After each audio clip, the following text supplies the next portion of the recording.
Exclusive by Abdifata Production. qof aan runta beegsan karin u bareeri karin nabarna baan karin noloshu been been la tahay miyaa loo bogi karaa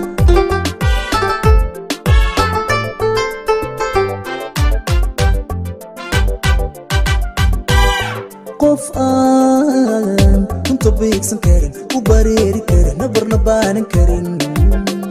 noloshu been been la tahay miyaa loo bogi karaa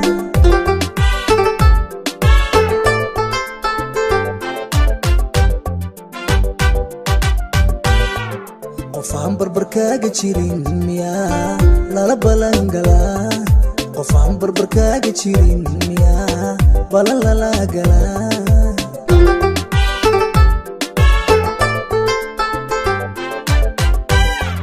markuu wacadkii burburay ayaan cishqigii bannaday kolkuu wacadkii burburay ayaan cishqigii bannaday bartadu kulahayd wadnaha waxaan ku bedelay mid kale